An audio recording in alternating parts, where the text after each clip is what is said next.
You know, one of the most amazing things you can keep in your freezer is a simple roll of phyllo dough. Today, we're going to take that one roll and turn it into 3 completely different, absolutely incredible desserts. So let me ask you, you got one of those rolls of phyllo just sitting in your freezer right now, kind of waiting for the perfect occasion? Well, guess what? That moment is right now. That's right. We're about to transform that single roll of dough into 3 beautiful, show-stopping desserts. And I'm going to walk you through every single step, just like I do it in my own kitchen. I'm so excited to share these with you. All right, so here's the game plan. We're going to start by mastering the 2 building blocks for everything, the perfect cream filling and a simple, sweet syrup. Then we'll get into the main events, a classic, comforting tray bake, some amazing golden fried rolls, and finally, these elegant little cream triangles. Let's get right to it. Okay, first things first, we're starting with the heart and soul of these desserts, the cream filling. And trust me, this is your secret weapon. It's a rich, stable, semolina-based cream, and it is the key to all 3 recipes we're making today. Getting this right is everything. You know, what I love about this filling is how flexible it is. You can totally use 3 cups of regular milk, or, and this is a little trick I love for a richer flavor, you can use 1 cup of milk powder mixed with 3 cups of water. The semolina gives it this beautiful, subtle texture, and if you have some thick cream or kashta, adding that at the end, it just takes it to a whole other level of delicious. The process here is simple, but the technique is what matters. So in a pot, with the heat off, you're going to combine your dry ingredients, the sugar, semolina, and cornstarch. Whisk those into the milk until it is perfectly smooth, no lumps. Then you can turn on the heat to medium.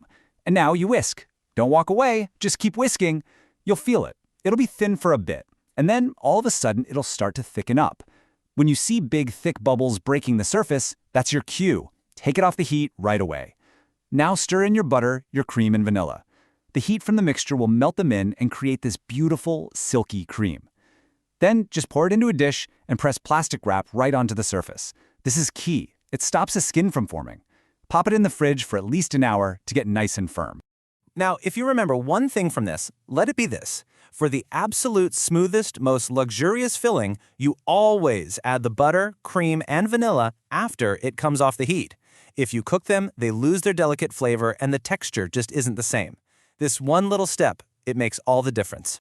All right, with our cream chilling, let's move on to its partner in crime, the sweet syrup.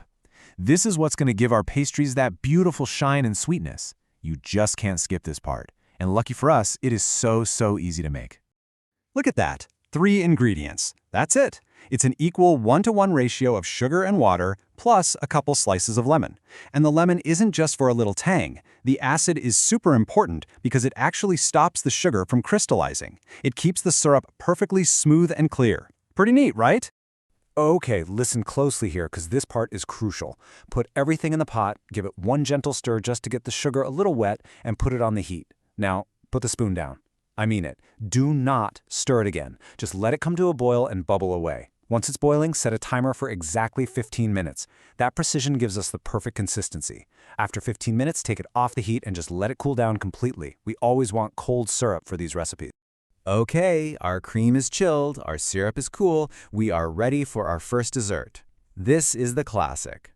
A beautiful layered phyllo tray with that delicious cream in the center. It's so comforting, it looks so impressive, and it's way easier than you think. So, let's build this thing. First, brush your pan with a mix of melted butter and some neutral oil. Now we layer. I like to brush every 2 sheets of phyllo. It gives you amazing flaky layers without getting too heavy. Once half your sheets are in the pan, grab that beautiful, cold, firm cream and spread it all over. Then, keep layering with the rest of your phyllo. Now here's a really important step. As you layer the top half, firmly tuck the edges down the sides of the pan. You're basically creating a little wall to keep all that cream locked inside while it bakes. Before it goes in the oven, slice it into squares, pour over any leftover butter mixture, and then pop it into a hot oven.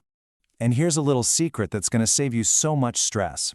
If a sheet of phyllo tears, don't worry about it. Seriously, just tuck it into the middle layers. Nobody is ever going to know. The only sheet that really matters is that final one on top. And now, my favorite part, the magic moment. The tray comes out of the oven all puffy and golden and sizzling hot. You immediately take your completely cool syrup and pour it all over. Oh, just listen, that sizzle. That's the sound of success. It means that crispy phyllo's soaking up all that sweetness, creating a dessert that's impossibly crunchy on top and perfectly tender inside. All right, on to dessert number 2. These are called Znoud al-Sitt, which I just like to call golden fried rolls. We use the exact same cream, but the technique is totally different. The result? These amazing, crispy, bite-sized little treats. These come together so fast, you'll take 2 sheets of phyllo at a time. No butter needed yet. Put a little dollop of that cold cream near one edge. Then fold the sides in over the cream, kind of like a little envelope, and roll it up nice and tight. A tiny smear of the cream works like glue to seal the edge. Then they just need a quick swim and some hot oil. It honestly takes about a minute, maybe less, until they're perfectly golden. And then, straight from the hot oil into the cold syrup for just a few seconds. That's it. Now here's another little tip for you. Frying in just oil is great. You'll get a really crispy roll. But if you want to take it to the next level and get a richer, more aromatic flavor, add just 1 tablespoon of ghee or clarified butter to your frying oil. Oh, it makes such a difference. It just gives it that authentic, traditional taste. And now, for our grand finale, we're making warbat. These are beautiful, delicate, flaky triangles. What makes these so special, so different, is that we bake the pastry all by itself first, and then we fill it with that cool cream afterward. It's a completely different experience.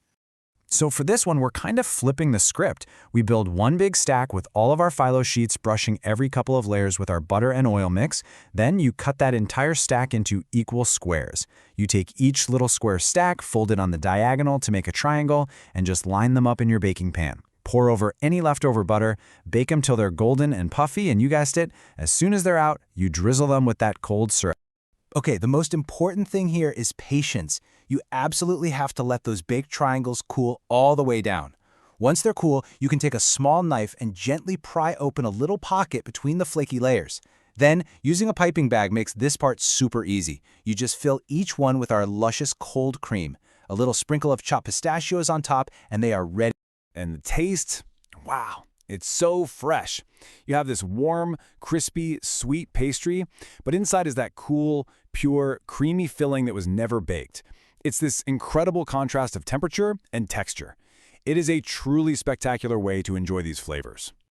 So there you have it. 1 roll of phyllo, 2 core preps, and 3 completely unique, spectacular desserts. Pretty amazing, right?